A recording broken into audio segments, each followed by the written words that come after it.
El espectro, Horacio Quiroga. Todas las noches, en el Grand Splendid de Santa Fe, Enid y yo asistimos a los estrenos cinematográficos. Ni borrascas ni noches de hielo nos han impedido introducirnos, a las 10 en punto, en la tibia penumbra del teatro. Allí, desde uno u otro palco, seguimos las historias del film con un mutismo y un interés tales que podrían llamar sobre nosotros la atención, de ser otras las circunstancias en que actuamos. Desde uno u otro palco, he dicho, pues su ubicación nos es indiferente. Y aunque la misma localidad llegue a faltarnos alguna noche, por estar el Splendid en pleno, nos instalamos, mudos y atentos siempre a la representación, en un palco cualquiera ya ocupado. No estorbamos, creo, o por lo menos, de un modo sensible. Desde el fondo del palco, o entre la chica del antepecho y el novio adherido a su nuca, Enid y yo, aparte del mundo que nos rodea, somos todo ojos hacia la pantalla.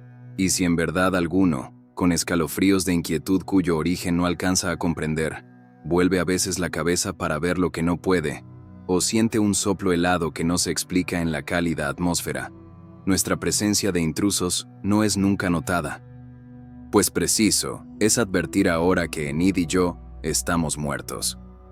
De todas las mujeres que conocí en el mundo vivo, ninguna produjo en mí el efecto que Enid. La impresión fue tan fuerte que la imagen y el recuerdo mismo de todas las mujeres se borró. En mi alma se hizo de noche, donde se alzó un solo astro imperecedero, Enid. La sola posibilidad de que sus ojos llegaran a mirarme sin indiferencia deteníame bruscamente el corazón, y ante la idea de que alguna vez podía ser mía, la mandíbula me temblaba. Enid. Tenía ella entonces, cuando vivíamos en el mundo, la más divina belleza que la epopeya del cine ha lanzado a miles de leguas y expuesto a la mirada fija de los hombres. Sus ojos, sobre todo, fueron únicos, y jamás terciopelo de mirada tuvo un marco de pestañas como los ojos de Enid, terciopelo azul, húmedo y reposado, como la felicidad que sollozaba en ella. La desdicha me puso ante ella cuando ya estaba casada, no es ahora del caso ocultar nombres. Todos recuerdan a Duncan Wyoming, el extraordinario actor que, comenzando su carrera al mismo tiempo que William Hurt, tuvo, como este y a la par de este, las mismas hondas virtudes de interpretación viril. Hurt ha dado al cine todo lo que podíamos esperar de él, y es un astro que cae. De Wyoming, en cambio, no sabemos lo que podíamos haber visto, cuando apenas en el comienzo de su breve y fantástica carrera, creó, como contraste con el empalagoso héroe actual, el tipo de varón rudo, áspero, feo, negligente y cuanto se quiera, pero hombre de la cabeza a los pies, por la sobriedad, el empuje y el carácter distintivos del sexo. Hart prosiguió actuando, y ya lo hemos visto. Wyoming nos fue arrebatado en la flor de la edad, en instantes en que daba fin a 2 cintas extraordinarias, según informes de la empresa, El Páramo y Más allá de lo que se ve. Pero el encanto, la absorción de todos los sentimientos de un hombre que ejerció sobre mí Enid, no tuvo sino una amargura. Wyoming, que era su marido, era también mi mejor amigo. Habíamos pasado 2 años sin vernos con Duncan. Él, ocupado en sus trabajos de cine, y yo en los míos de literatura. Cuando volví a hallarlo en Hollywood, ya estaba casado. «Aquí tienes a mi mujer», me dijo echándomela en los brazos. Y a ella. «Apriétalo bien, porque no tendrás un amigo como Grant. Y bésalo, si quieres». No me besó, pero al contacto con su melena en mi cuello, sentí en el escalofrío de todos mis nervios que jamás podría yo ser un hermano para aquella mujer. Vivimos 2 meses juntos en el Canadá, y no es difícil comprender mi estado de alma respecto de Enid. Pero ni en una palabra, ni en un movimiento, ni en un gesto me vendí ante Wyoming. Solo ella leía en mi mirada, por tranquila que fuera, cuán profundamente la deseaba. Amor, deseo. Una y otra cosa eran en mí gemelas, agudas y mezcladas, porque si la deseaba con todas las fuerzas de mi alma incorpórea, la adoraba con todo. el torrente de mi sangre substancial. Duncan no lo veía. ¿Cómo podía verlo? A la entrada del invierno regresamos a Hollywood, y Wyoming cayó entonces con el ataque de gripe que debía costarle la vida. Dejaba a su viuda con fortuna y sin hijos, pero no estaba tranquilo por la soledad en que quedaba su mujer. No es la situación económica, me decía, sino el desamparo moral. Y en este infierno del cine, en el momento de morir, bajándonos, a su mujer y a mí hasta la almohada, y con voz ya difícil: confíate a Grant, Enid. Mientras lo tengas a él, no temas nada. Y tú, viejo amigo, vela por ella. Sé su hermano. No prometas. Ahora puedo ya pasar al otro lado. Nada de nuevo en el dolor de Enid y el mío. A los 7 días regresábamos al Canadá, a la misma choza estival que un mes antes nos había visto a los 3 cenar ante la carpa. Como entonces, Enid miraba ahora el fuego, achuchada por el sereno glacial, mientras yo, de pie, la contemplaba. Y Duncan no estaba más. Debo decirlo, en la muerte de Wyoming, yo no vi sino la liberación de la terrible águila enjaulada en nuestro corazón, que es el deseo de una mujer a nuestro lado que no se puede tocar. Yo había sido el mejor amigo de Wyoming, y mientras él vivió, el águila no deseó su sangre. Se alimentó, la alimenté, con la mía propia. Pero entre él y yo se había levantado algo más consistente que una sombra. Su mujer fue, mientras él vivió, y lo hubiera sido eternamente, intangible para mí. Pero él había muerto. No podía Wyoming exigirme el sacrificio de la vida en que él acababa de fracasar. Y Enid era mi vida, mi porvenir, mi aliento y mi ansia de vivir, que nadie, ni Duncan, mi amigo íntimo pero muerto, podía negarme. Vela por ella. Sí, mas dándole lo que él le había restado al perder su turno: la adoración de una vida entera consagrada a ella. Durante 2 meses, a su lado de día y de noche, velé por ella como un hermano. Pero al tercero caí a sus pies. Enid me miró, inmóvil, y seguramente subieron a su memoria los últimos instantes de Wyoming, porque me rechazó violentamente, pero yo no quité la cabeza de su falda. Te amo, Enid, le dije. Sin ti me muero. Tú, Guillermo, murmuró ella. Es horrible oírte decir esto. Todo lo que quieras, repliqué. Pero te amo inmensamente. Cállate, cállate. Y te he amado siempre. Ya lo sabes. No sé. Sí, lo sabes. Enid me apartaba siempre, y yo resistía con la cabeza entre sus rodillas. Dime que lo sabías. No, cállate. Estamos profanando. Dime que lo sabías.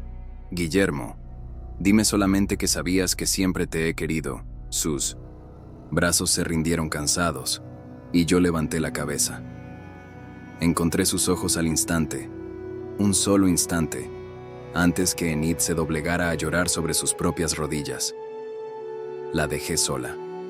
Y cuando 1 hora después volví a entrar, blanco de nieve, nadie hubiera sospechado, al ver nuestro simulado y tranquilo afecto de todos los días, que acabábamos de tender, hasta hacerlas sangrar, las cuerdas de nuestros corazones. Porque en la alianza de Enid y Wyoming no había habido nunca amor. Faltóle siempre una llamarada de insensatez, extravío, injusticia, la llama de pasión que quema la moral entera de un hombre y abraza a la mujer en largos sollozos de fuego. Enid había querido a su esposo, nada más. Y lo había querido, nada más que querido ante mí, que era la cálida sombra de su corazón, donde ardía lo que no le llegaba de Wyoming, y donde ella sabía iba a refugiarse todo lo que de ella no alcanzaba hasta él. La muerte, luego, dejando hueco que yo debía llenar con el afecto de un hermano. De hermano, a ella, Enid, que era mi sola sed de dicha en el inmenso mundo. Los 3 días de la escena que acabo de relatar, regresamos a Hollywood, y un mes más tarde se repetía exactamente la situación. Yo de nuevo a los pies de Enid con la cabeza en sus rodillas, y ella queriendo evitarlo. Te amo cada día más, Enid. Guillermo, dime que algún día me querrás. No, Dime solamente que estás convencida de cuánto te amo. No, dímelo. Déjame. ¿No ves que me estás haciendo sufrir de un modo horrible? Y al sentirme temblar mudo sobre el altar de sus rodillas, bruscamente me levantó la cara entre las manos. Pero déjame. Te digo, déjame. ¿No ves que también te quiero con toda el alma y que estamos cometiendo un crimen? 4 meses justos. 120 días transcurridos apenas desde la muerte del hombre que ella amó, del amigo que me había interpuesto como un velo protector entre su mujer y un nuevo amor. Abrevio. Tan hondo y compenetrado fue el nuestro, que aún hoy me pregunto con asombro, ¿qué finalidad absurda pudieron haber tenido nuestras vidas de no habernos encontrado por bajo de los brazos de Wyoming? Una noche, estábamos en Nueva York, me enteré que se pasaba por fin El Páramo, una de las 2 cintas de que he hablado, y cuyo estreno se esperaba con ansiedad. Yo también tenía el más vivo interés de verla, y se lo propuse a Enid. ¿Por qué no? Un largo rato nos miramos, una eternidad de silencio, durante el cual el recuerdo galopó hacia atrás entre derrumbamiento de nieve y caras agónicas. Pero la mirada de Enid era la vida misma, y presto entre el terciopelo húmedo de sus ojos y los míos no me dio sino la dicha convulsiva de adorarnos. Y nada más. Fuimos al Metropole, y desde la penumbra rojiza del palco vimos aparecer, enorme y con el rostro más blanco que la hora de morir, a Duncan Wyoming. Sentí temblar bajo mi mano el brazo de Enid. Duncan, sus mismos gestos eran aquellos. Su misma sonrisa confiada era la de sus labios. Era su misma enérgica figura la que se deslizaba adherida a la pantalla. Y a 20 metros de él, era su misma mujer la que estaba bajo los dedos del amigo íntimo. Mientras la sala estuvo a obscuras, ni Enid ni yo pronunciamos una palabra, ni dejamos un instante de mirar. Largas lágrimas rodaban por sus mejillas, y me sonreía. Me sonreía sin tratar de ocultarme sus lágrimas. Sí, comprendo, amor mío, murmuré con los labios sobre el extremo de sus pieles, que siendo un obscuro detalle de su traje, era asimismo toda su persona idolatrada. Comprendo, pero no nos rindamos. ¿Sí? Así olvidaremos. Por toda respuesta, Enid, sonriéndome siempre, se recogió muda a mi cuello. A la noche siguiente volvimos. ¿Qué debíamos olvidar? La presencia del otro, vibrante en el haz de luz que lo transportaba a la pantalla palpitante de la vida. Su inconsciencia de la situación, su confianza en la mujer y el amigo. Esto era precisamente a lo que debíamos acostumbrarnos. Una y otra noche, siempre atentos a los personajes, asistimos al éxito creciente de El Páramo. La actuación de Wyoming era sobresaliente y se desarrollaba en un drama de brutal energía. Una pequeña parte de los bosques del Canadá y el resto en la misma Nueva York. La situación central constituía una escena en que Wyoming, herido en la lucha con un hombre, tiene bruscamente la revelación del amor de su mujer por ese hombre, a quien él acaba de matar por motivos aparte de este amor. Wyoming acababa de atarse un pañuelo a la frente, y tendido en el diván, jadeando aún de fatiga, asistía a la desesperación de su mujer sobre el cadáver del amante. Pocas veces la revelación del derrumbe, la desolación y el odio han subido al rostro humano con más violenta claridad que en esa circunstancia a los ojos de Wyoming. La dirección del film había exprimido hasta la tortura aquel prodigio de expresión, y la escena se sostenía un infinito número de segundos, cuando uno solo bastaba para mostrar al rojo blanco la crisis de un corazón en aquel estado. Enid y yo, juntos e inmóviles en la obscuridad, admirábamos como nadie al muerto amigo, cuyas pestañas nos tocaban casi cuando Wyoming venía desde el fondo a llenar él solo la pantalla, y al alejarse de nuevo a la escena del conjunto, la sala entera parecía estirarse en perspectiva. Y Enid y yo, con un ligero vértigo por este juego, sentíamos aún el roce de los cabellos de Duncan que habían llegado a rozarnos. ¿Por qué continuábamos yendo al Metropole? ¿Qué desviación de nuestras conciencias nos llevaba allá noche a noche a empapar en sangre nuestro amor inmaculado? ¿Qué presagio nos arrastraba como a sonámbulos ante una acusación alucinante que no se dirigía a nosotros, puesto que, Los ojos de Wyoming estaban vueltos al otro lado. ¿A dónde miraban? No sé a dónde, a un palco cualquiera de nuestra izquierda. Pero una noche noté, lo sentí en la raíz de los cabellos, que los ojos se estaban volviendo hacia nosotros. Enid debió de notarlo también, porque sentí bajo mi mano la honda sacudida de sus hombros. Hay leyes naturales, principios físicos que nos enseñan cuán fría magia es esa de los espectros fotográficos danzando en la pantalla, remedando hasta en los más íntimos detalles una vida que se perdió. Esa alucinación en blanco y negro es solo la persistencia helada de un instante, el relieve inmutable de un segundo vital. Más fácil nos sería ver a nuestro lado a un muerto que deja la tumba para acompañarnos, que percibir el más leve cambio en el rostro lívido de un film, perfectamente. Pero a despecho de las leyes y los principios, Wyoming nos estaba viendo. Si para la sala, el páramo era una ficción novelesca, y Wyoming vivía solo por una ironía de la luz. Si no era más que un frente eléctrico de láminas sin costados ni fondo, para nosotros, Wyoming, Enid y yo, la escena filmada vivía flagrante. Pero no en la pantalla, sino en un palco, donde nuestro amor sin culpa se transformaba en monstruosa infidelidad ante el marido vivo. ¿Farsa del actor? ¿Odio fingido por Duncan ante aquel cuadro de El Páramo? No. Allí estaba la brutal revelación. La tierna esposa y el amigo íntimo en la sala de espectáculos, riéndose, con las cabezas juntas, de la confianza depositada en ellos. Pero no nos reíamos, porque noche a noche, palco tras palco, la mirada se iba volviendo cada vez más a nosotros. Falta un poco aún, me decía yo. Mañana será, pensaba Enid. Mientras el Metropole ardía de luz, el mundo real de las leyes físicas se apoderaba de nosotros y respirábamos profundamente. Pero en la brusca cesación de luz, que como un golpe sentíamos dolorosamente, en los nervios, el drama espectral nos cogía otra vez.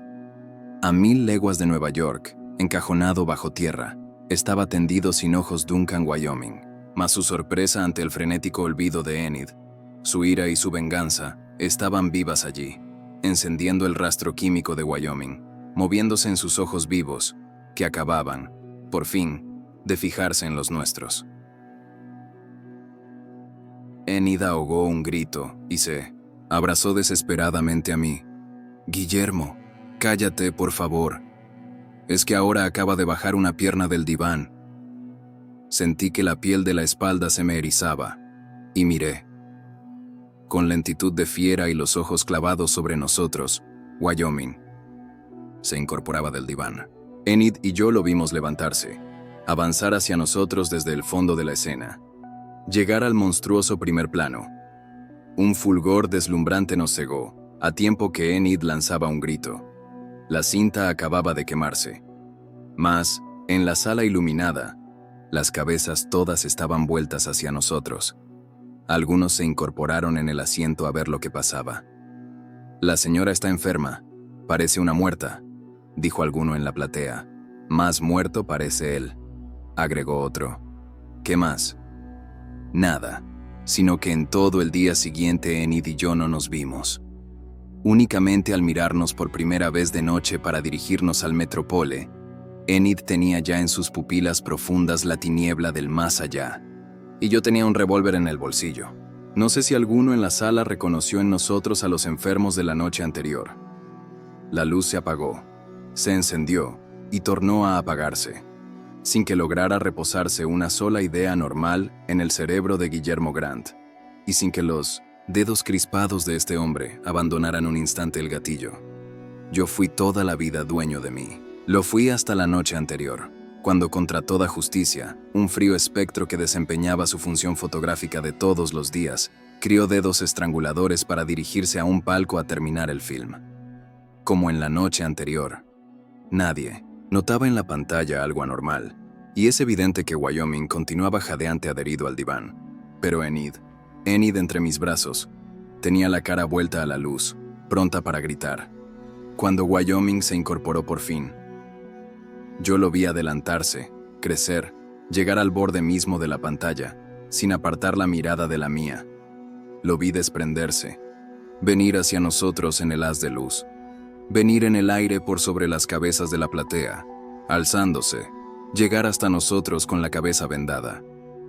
Lo vi extender las zarpas de sus dedos, a tiempo que Enid lanzaba un horrible alarido, de esos en que con una cuerda vocal se ha rasgado la razón entera, e hice fuego. No puedo decir qué pasó en el primer instante, pero en pos de los primeros momentos de confusión y de humo, me vi con el cuerpo colgado fuera del antepecho, muerto. Desde el instante en que Wyoming se había incorporado en el diván, dirigí el cañón del revólver a su cabeza. Lo recuerdo con toda nitidez, y era yo quien había recibido la bala en la sien. Estoy completamente seguro de que quise dirigir el arma contra Duncan, solamente que, creyendo apuntar al asesino, en realidad apuntaba contra mí mismo. Fue un error, una simple equivocación, nada más, pero que me costó la vida. 3 días después, Enid quedaba a su vez desalojada de este mundo.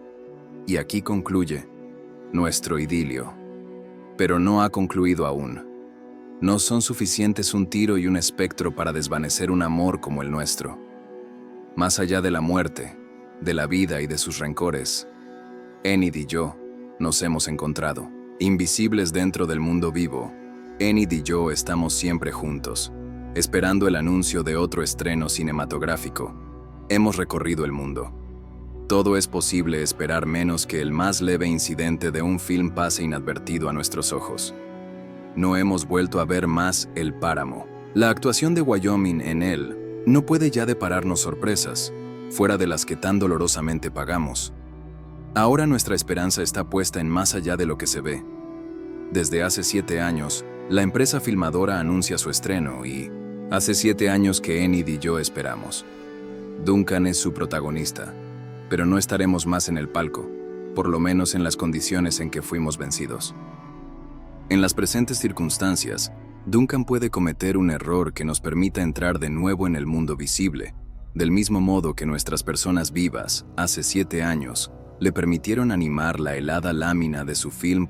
Enid y yo ocupamos, ahora, en la niebla invisible de lo incorpóreo, el sitio privilegiado de acecho que fue toda la fuerza de Wyoming en el drama anterior. Si sus celos persisten todavía, si se equivoca al vernos y hace en la tumba el menor movimiento hacia afuera, nosotros nos aprovecharemos. La cortina que separa la vida de la muerte no se ha descorrido únicamente en su favor, y el camino está entreabierto. Entre la nada que ha disuelto lo que fue Wyoming y su eléctrica resurrección, queda un espacio vacío. Al más leve movimiento que efectúe el actor, apenas se desprenda de la pantalla, Enid y yo nos deslizaremos como por una fisura en el tenebroso corredor. Pero no seguiremos el camino hacia el sepulcro de Wyoming. Iremos hacia la vida, entraremos en ella de nuevo. Y es el mundo cálido del que estamos expulsados, el amor tangible y vibrante de cada sentido humano, lo que nos espera entonces a Enid y a mí. Dentro de un mes o de un año, ella llegará. Solo nos inquieta la posibilidad de que más allá de lo que se ve, se estrene bajo otro nombre, como es costumbre en esta ciudad. Para evitarlo, no perdemos un estreno. Noche a noche entramos a las 10 en punto en el Grand Splendid, donde nos instalamos en un palco vacío o ya ocupado, indiferentemente.